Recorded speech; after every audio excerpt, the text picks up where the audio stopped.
नमस्कार और the deep dive में आपका स्वागत है। आज मेरे दिमाग में ना एक बहुत बड़ा सवाल घूम रहा है जो भगवत गीता के तीसरे अध्याय से आता है। सवाल ये है कि हमें एक्शन लेना चाहिए या ज्ञान पर फोकस करना चाहिए।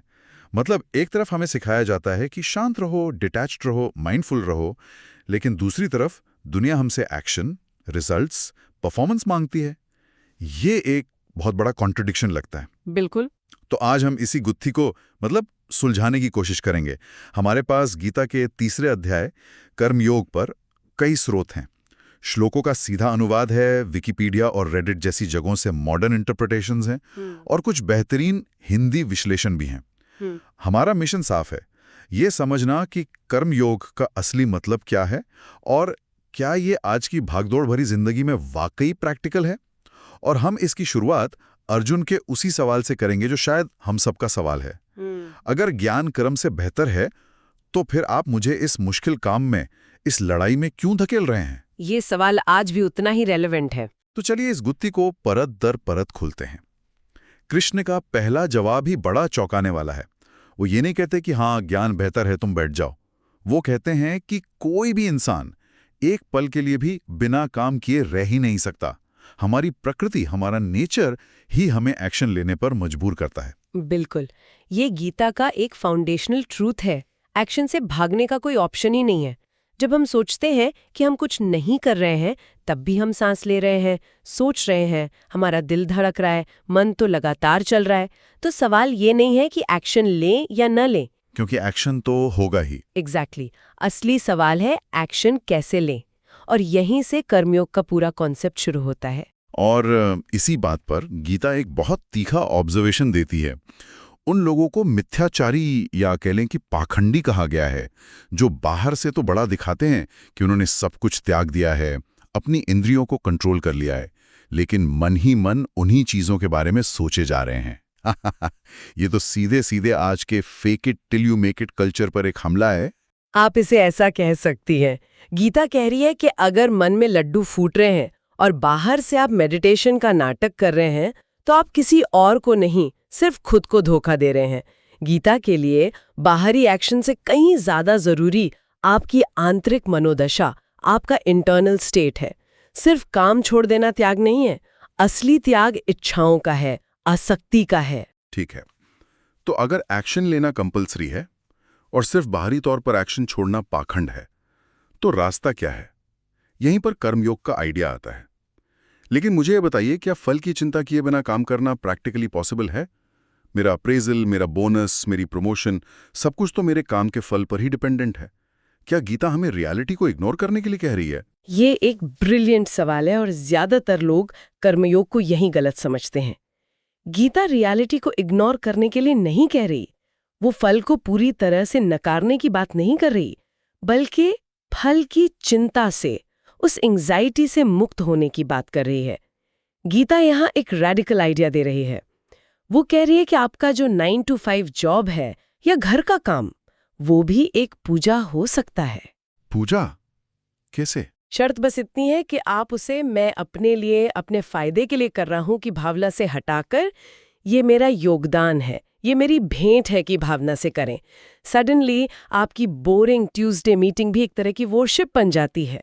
फोकस मुझे क्या मिलेगा से हटकर मैं क्या बेस्ट दे सकता हूं पर आ जाता है। मुझे रेडिट के एक सोर्स से एक एनालॉजी याद आ रही है। उसमें लिखा था कि जैसे कोई कलाकार एक उत्कृष्ट कृति बनाता है, उसका असली आनंद बनाने की प्रक्रिया में है, ना कि सिर्फ इस बात में कि उसे किसी संग्रहालय में लटकाया जाएगा या नहीं। ये सुनने में बहुत अच्छा लगता है, पर क्या ये सिर्फ आर्टिस्ट जैसे क्रिएटिव लोगों के लिए नहीं है? कोई ऐसा व्यक्ति जो बहुत ही रिपेटिटिव डेटा एंट्री का काम कर रहा है, वो प्रक्रिया में आनंद कैसे ढूंढे? सुंदर सवाल है। देखिए, आनंद शायद हर काम की प्रक्रिया में न मिले। डेटा एंट्री शायद पेंटिंग बनाने जितनी एक्साइटिंग न हो, लेकिन योगदान का भाव हर काम में लाया जा सकता है। वो डेटा एंट्री करने वाला व्यक्ति ये सोच सकता है कि उसका काम एक बड़ी कंपनी के सिस्टम को स्मूथली चलाने में मदद कर रहा है, जिससे सैकड़ों लोगों का घर चलता है। जब वो अपने काम को इस बड़े पर्सपेक्टिव से देखता है, तो काम वही रहता है, पर उसे करने का अनुभव बदल जाता है। गीता यही कहती है कि जो व्यक्ति मन से इंद्रियों को कंट्रोल करके बिना आसक्ति के काम करता है, वो उस पाखंडी से कई बेहतर है। मुद्दा काम के टाइप का नहीं, एटीट्यूड का है। एटीट्यूड का। इंटरेस्टिंग। इसी से जुड़ा एक और कॉन्सेप्ट है जिसके बारे में हमारे सोर्सेज बात करते हैं, यज्ञ। अब यज्ञ का नाम सुनते ही मेरे दिमाग में तो वो आग और उसमें डाली जाने वाली सामग्री आती है, पर जाहिर है गीता का मतलब कुछ और है। तो क्या यज्ञ का मतलब सिर्फ सेल्फलेस एक्शन है? हाँ, सेल्फलेस एक्शन उसका एक हिस्सा है, लेकिन कृष्णा इस कॉन्सेप्ट को 2 और लेयर्स देती हैं। पारंपरिक वैदिक यज्ञ देवताओं को खुश करके कुछ पाने के लिए होता था। कृष्ण कहते हैं कि असली यज्ञ वो है जब आप अपना कर्तव्य यानी धर्म एक भेंट के रूप में बिना कुछ मांगे करते हैं। तो पहली लेयर है सेल्फलेस एक्शन, दूसरी लेयर है ये एक्शन आपके स्वधर्म यानी आपकी प्रकृति और कर्तव्य के अनुसार होना चाहिए। और तीसरी और सबसे गहरी लेयर है ये एक्शन सृष्टि के चक्र, एक कॉस्मिक साइकिल को बनाए रखने के लिए होना चाहिए। कॉस्मिक साइकिल, ये थोड़ा एब्स्ट्रैक्ट लगता है, इसे हम कैसे समझें? इसे एक तरह का यूनिवर्सल इकोसिस्टम समझिए। एक साइकिल बताया गया है। प्राणी अन्न से जीते हैं, अन्न बारिश से होता है, बारिश यज्ञ से होती है और यज्ञ हमारे कर्मों से होता है। अच्छा, इसका मतलब है जब हम अपना काम सही ढंग से योगदान की भावना से करते हैं तो हम सिर्फ अपनी जॉब नहीं कर रहे होते, हम उस सोशल और स्पिरिचुअल इकोसिस्टम को सस्टेन कर रहे होते हैं जिससे सब कुछ चलता है।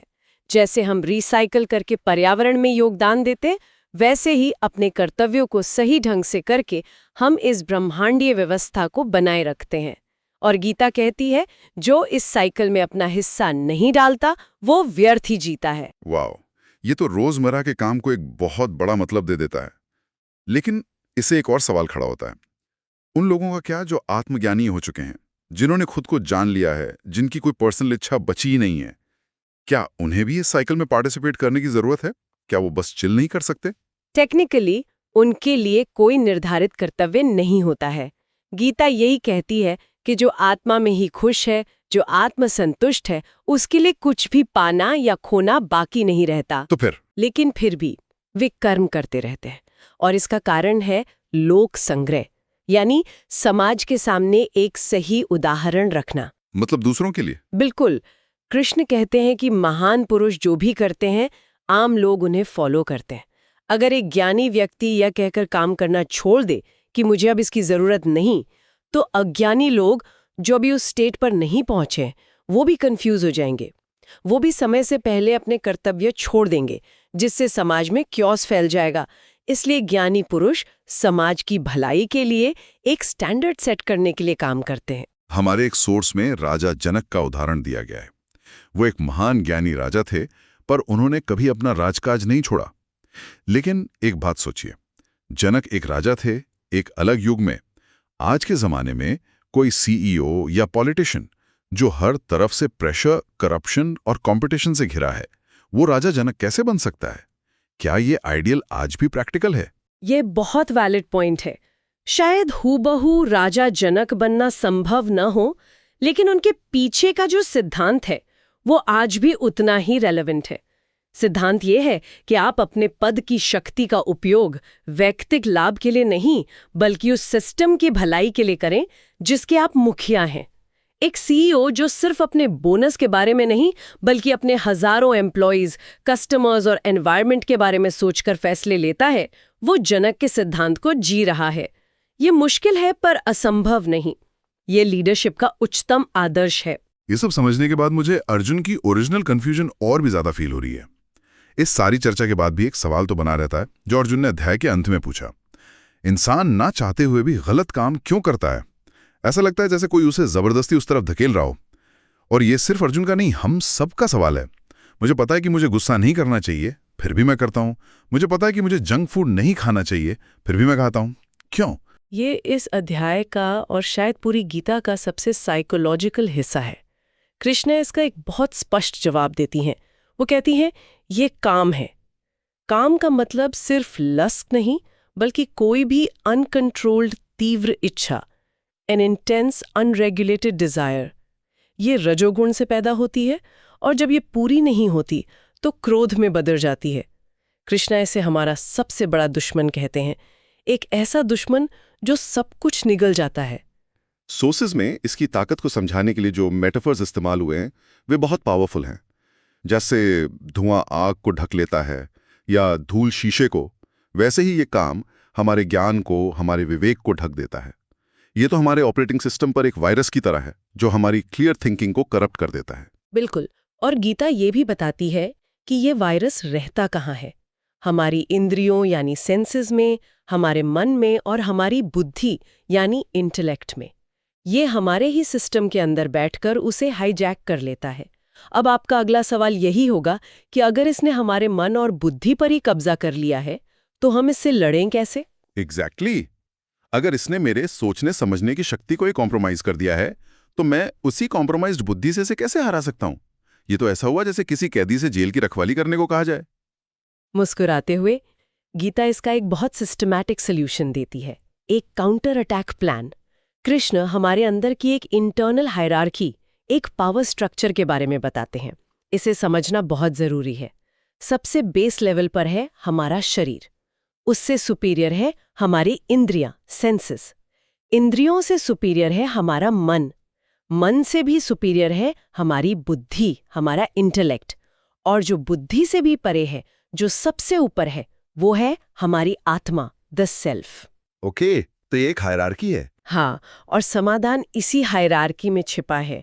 नियम यह है कि आप हमेशा एक हायर लेवल से लोअर लेवल को कंट्रोल करते हैं।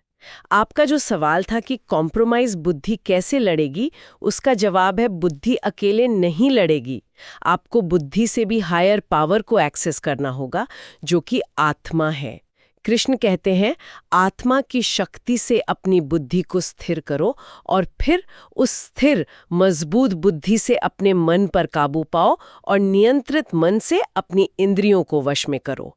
यह एक टॉप डाउन कमांड स्ट्रक्चर है। आप सीईओ यानी आत्मा से डायरेक्टिव लेकर मैनेजर यानी बुद्धि को मजबूत करते हैं ताकि वो बिगड़े हुए कर्मचारियों यानी मन और इंद्रियों को संभाल सकें। यह एक आंतरिक युद्ध है जिसे विवेक और आत्मबल से ही जीता जा सकता है। वाओ, ये एक बहुत ही पावरफुल फ्रेमवर्क है। तो आज की इस गहरी बातचीत को अगर मैं अपने लिए संक्षेप में समझूं तो कुछ बातें बिल्कुल साफ हो जाती हैं।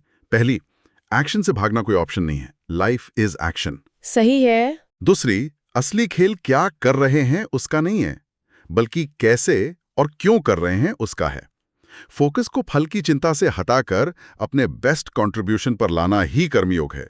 इससे हमारा काम काम नहीं, एक भेंट बन जाता है। बिल्कुल। तीसरी बात, हमारा हर सही काम सिर्फ हमारा नहीं है, वो एक बड़े यूनिवर्सल इकोसिस्टम को सपोर्ट करता है। ये हमारे काम को एक गहरा मतलब देता है। और चौथी और शायद सबसे जरूरी बात, हमारा असली दुश्मन कोई बाहर नहीं है, वो हमारे अंदर बैठी अनकंट्रोल्ड डिजायर, काम है, जो हमारे माइंड और इंटेलेक्ट को हाईजैक कर लेती है। बिल्कुल सही। और पांचवी, इस दुश्मन को हराने के लिए हमें अपने अंदर की हायरार्की को समझना होगा। हमें अपनी चेतना, अपनी आत्मा की शक्ति को जगाकर टॉप डाउन अप्रोच से अपनी बुद्धि, मन और इंद्रियों को डिसिप्लिन करना होगा। आपने इसे बहुत खूबसूरती से समेटा है। इस चर्चा को खत्म करते हुए मैं एक सवाल छोड़ना चाहूंगी जो सीधे हमारे एक स्रोत से आता है। इसमें एक बहुत महत्वपूर्ण बात कही गई है, दूसरों के कर्तव्य यानी परधर्म को बहुत अच्छे से करने से बेहतर है कि अपने खुद के कर्तव्य यानी स्वधर्म को इम्परफेक्टली, थोड़ी कमियों के साथ किया जाए। अपने रास्ते पर मरना भी बेहतर है क्योंकि किसी और का रास्ता अपनाना खतरनाक हो सकता है। तो मेरा अंतिम विचार ये है, आज की दुनिया में जहां हमारे सामने अनगिनत करियर पाथ्स, लाइफस्टाइल्स और ऑप्शंस हैं, जहां हमें लगातार कहा जाता है you can be anything you want to be, ऐसे में कोई अपना स्वधर्म कैसे खोजे? क्या ये कोई पहले से तय किया हुआ रास्ता है जो हमें ढूंढना है, या ये कुछ ऐसा है जिसे हम अपनी प्रकृति, अपने मूल्यों और अपनी परिस्थितियों के हिसाब से खुद बनाते और चुनते हैं? ये एक ऐसा सवाल है जिस पर हम सब सोच सकते हैं।